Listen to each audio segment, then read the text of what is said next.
ಅರೆ ಕಡಿಮೆ ಹಾಕು ಆದ್ರೆ ಅಸಲಿ ಹಾಕು. MDH ಕಾಶ್ಮೀರಿ ಕೆಂಪು ಮೆಣಸಿನ ಪೌಡರ್. ಎಸ್ಐಟಿಯಿಂದ ನಮಗೆ ಯಾವುದೇ ತೊಂದರೆ ಆಗಿಲ್ಲ. ದೂರುದಾರ ಜಯಂತ್ ಟಿ ವಿಡಿಯೋ ಹೇಳಿಕೆ ಈಗ ಬಹಿರಂಗವಾಗಿದೆ.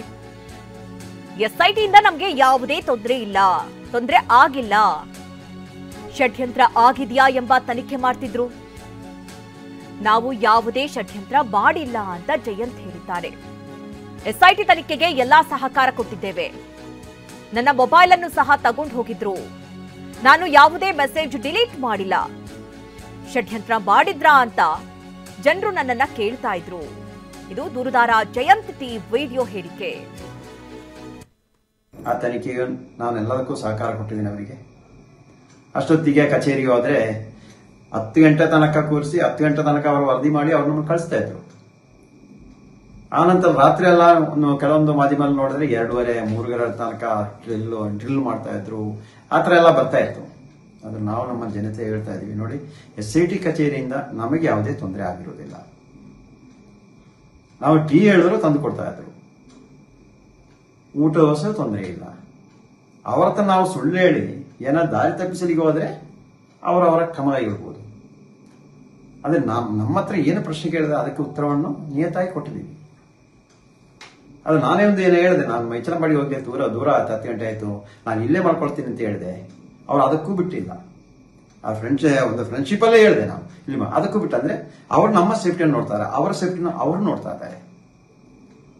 ಎಲ್ಲಾ ಸುಳ್ಳು ಸುದ್ದಿಯನ್ನು ಬರೋದನ್ನೆಲ್ಲ ಕೇಳಿ ಜನರಿಗೆ ಒಂದು ಕಡೆಯಿಂದ ಗಾಬರಿಯಾಗಿ ನಾನು ಬೆಂಗಳೂರಿಗೆ ಬರುವಾಗ ಕೇಳ್ತಾ ಇದ್ದಾರಂತೆ ಕೆಲವರು, ಜಯಂತು ಜೈಲಿಂದ ಬಂದನ, ಅಲ್ಲಿ ಜಾಮೀನು ಸಿಕ್ಕಿದ ಅಂತ ಕೆಲಸ ಏನು ಆಗಿಲ್ಲರು. ಏನಕ್ಕೆ ಸುಳ್ಳು ಸುದ್ದಿ ಮಾಡ್ತಾ ಇದ್ರು ನಮಗೆ ಗೊತ್ತಾಗ್ತಾ ಇಲ್ಲ. ಅದೇ ರೀತಿಯಲ್ಲಿ ಮತ್ತೆ ನಮ್ಮ ಮನೆಯಿಂದ ಎಲ್ಲ ತುಂಬಾ ಐಟಮ್ ಏನೋ ಸಿಕ್ಕಿದೆ ಅಂತ ಹೇಳ್ತಾ ಇದ್ರು. ಒಂದು ಕಡೆಯಿಂದ ಜನರನ್ನೊಂದು ದಾರಿ ತಪ್ಪಿಸೋ ಕೆಲಸ ಮಾಡ್ತಾ ಇದ್ದಾರೆ. ನಮ್ಮನ್ನೊಂದು ನಾವು ದೇವಸ್ಥಾನಕ್ಕೆ ದೊಡ್ಡ ಕಳಂಕ ತರುವ ಕೆಲಸವನ್ನು ಮಾಡ್ತಾ ಇದ್ದೀವಿ ಅಂತ ಒಂದು ಸುದ್ದಿ ಹರಿಸ್ತಾ ಇದ್ದಾರೆ. ಒಂದು ಕಡೆಯಿಂದ ಹರಿದು ಬಿಡ್ತಾ ಇದ್ದಾರೆ. ನೋಡಿ, ನನ್ನ ಮನೆಯಿಂದ ಅವರಿಗೆ ಸಿಕ್ಕಿರುವಂಥದ್ದು, ನಾನು ಧರ್ಮಸ್ಥಳ ಗ್ರಾಮ ಪಂಚಾಯತಿಂದ ತೆಗೆದಿರುವಂತಹ ಒಂದಿಷ್ಟು ಪತ್ರ ಇತ್ತು. ಮತ್ತೆ ನಾನು ಬೇರೆ ಈ ಠಾಣೆಗಳಿಂದ ಎಲ್ಲ ತೆಗೆದಿರುವಂತ ಪತ್ರ ಇತ್ತು. ಅಂದ್ರೆ ಮಿಸ್ಸಿಂಗ್ ಆಗಿರೋ ಅದನ್ನೆಲ್ಲ ತಗೊಂಡೋಗಿದ್ದಾರೆ. ಮತ್ತೆ ನಾನು ವಿಡಿಯೋ ಮಾಡ್ತಾ ಇದ್ದೆ, ಆ ಲೈಟ್ ಮತ್ತೆ ನನ್ನ ಮಗಳು ಮೊಬೈಲ್ ತಗೊಂಡೋಗೋ ಉದ್ದೇಶ ಏನಂತ ಹೇಳಿದ್ರೆ, ನಾನು ಈ ಹಿಂದೆ ಧರ್ಮಸ್ಥಳ ಗ್ರಾಮದ ವಿಷಯದಲ್ಲಿ ವಿಡಿಯೋ ಇತ್ತು, ಅದಕ್ಕೋಸ್ಕರ ಅದರಲ್ಲಿ ಏನಾಗಿರ್ಬೋದಾ ಅಂತ ತಗೊಂಡೋಗಿದ್ದಾರೆ. ನಾನು ಹೇಳಿದೆ, 3 ಮೊಬೈಲ್ ಕೊಟ್ಟು ಬಿಟ್ಟಿದ್ದೀನಿ, ಯಾವುದನ್ನು ಅದನ್ನು ನಾನು ಡಿಲೀಟ್ ಮಾಡಿಲ್ಲ. ಅದು ಅವ್ರಿಗೆ ನೋಡಿದ್ದಾರೆ, ಮೊನ್ನೆ ಕೇಳ್ತಾ ಇದ್ರು ನನಗೆ, ಇವಾಗ ಇಷ್ಟೊಂದು ಮೆಸೇಜ್ ಅಂತ. ಹೌದು ಸರ್, ನಾನು ಯಾವುದು ಡಿಲೀಟ್ ಮಾಡಿಲ್ಲ. ಡಿಲೀಟ್ ಮಾಡ್ತಂದ್ರೆ ಇವಾಗ ಯಾವ್ದು ಮೆಸೇಜ್ ಇರ್ತಿಲ್ಲ. ನಾನು ಡಿಲೀಟ್ ಮಾಡುವಂತ ತಪ್ಪು ಕೆಲಸನೂ ಮಾಡಿಲ್ಲ. ಏನೋ ಆ ಭೀಮ ಬಂದಿರೋದು ಅಲ್ಲಿದ್ದದೆಲ್ಲ ಸತ್ಯನೇ.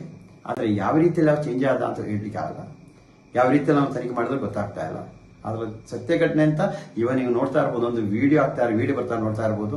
ಒಂದೊಂದು ವಿಡಿಯೋ ಅವನು ಏನು 2 ವರ್ಷ ಹಿಂದೆ ಬಂದು ಮಹೇಶನ್ನ ಮನೆಗೆ ಬಂದು 7 ಮಾತುಗಳನ್ನು ಹೇಳಿದೆ, ಅದನ್ನು ನೀವು ಹಾಕ್ತಾ ಇದ್ದಾರೆ. ಆದ್ರೆ ಅದು ವಿಷಯ ಸಮೇತ ನನಗೆ ಗೊತ್ತಿರಲಿಲ್ಲ. ಅಲ್ಲಿ ಮನೆಗೆ ಬಂದಿರೋದು, ಈ ತರ ವಿಡಿಯೋ ಮಾಡಿರೋದು, ಈ ತರ ಅದ್ಯಾವ್ದು ವಿಷಯ ನಮಗೆ ಇರಲಿಲ್ಲ ಮಾಹಿತಿನು. ಅವರು ಬಂದಿರೋದು ಸರಿ, ಬಂದ್ರು ವಿಡಿಯೋ ಮಾಡಿ ಕಳಿಸು, ನಮ್ಮ ಹೋರಾಟ ಸೌಜನ್ಯ ಪರ ನಡೀತಾ ಇತ್ತು. ಆದ್ರೆ ಇವನಿಗೆ ಹೇಳ್ಬೇಕಂತ ಇದೆ. ಇವನಿಗೆ ಹೇಳ್ತಾ ಇದ್ದಾನೆ, ನನಗೆ ಪೊಲೀಸ್ ಬಂದೋಬಸ್ತ್ ಕೊಡ್ಬೇಕು, ನನಗೆ ಅಷ್ಟಿದ್ರೆ ಮಾತ್ರ ನಾನು ಹೇಳೋದು, ಇಲ್ಲ ಹೇಳಲ್ಲ. ಹೌದು, ಇದೆಲ್ಲ ಹೇಳೋದು ನನಗೂ ಹೇಳಿದ್ದಾನೆ. ನನ್ನ ಮನೆಗೆ ಗೊತ್ತಿರೋದಲ್ಲ, ನನಗೆ ಬರುವಾಗಲೂ ಹೇಳಿದ್ದಾನೆ. ಆ ನಂತರ ಅವತ್ತು ಯಾವುದೇ ಜಾಸ್ತಿ ಮಾತಾಡ್ತಾ ಇರಲ್ಲ. ಅವಾಗ ಊತಾಕಿರೋ ವಿಷಯ ಮಾತಾಡ್ತೀವಿ. ಅದಕ್ಕೆ ಏನೋ ಸಹಕಾರ ಕೊಟ್ಟು ಆ ಸತ್ಯ ಹೊರಗೆ ಬರಲಿ ಅಂತ ಮಾತ್ರ ನಾವು ಮಾಡಿರೋ ಹೊರತು ಯಾವುದೇ ದೇವಸ್ಥಾನ ತೆಗೆಯೋದಕ್ಕೆ ನಾವು ಮಾಡಿರೋದಿಲ್ಲ.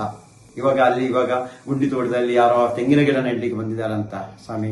ಇದಕ್ಕಿಂತ ದೊಡ್ಡ ಗಣಿಗಾರಿಕೆ ಮಾಡಿದಾರಲ್ಲ ಸ್ವಾಮಿ. ದೇಶ ಕೋಟಿ ಲೂಟಿ ಹೊಡೆದಾರಲ್ಲ, ಅದಕ್ಕೇನು ಮಾಡಿದಿರಾ? ಅದರ ವಿರುದ್ಧ ಏನಕ್ಕೆ ಮಾತಾಡ್ತಾ ಇಲ್ಲ ಯಾರು? ಹೋಗಿ ಅಲ್ಲಿ ನಡೀರಿ ನೀವು ತೆಂಗಿನ ಗಿಡ, ನಾವು ತೋಟನ ಮಾಡಿ ಸರ್ಕಾರಕ್ಕೆ ಆದಾಯ ಮಾಡಿಕೊಡಿ.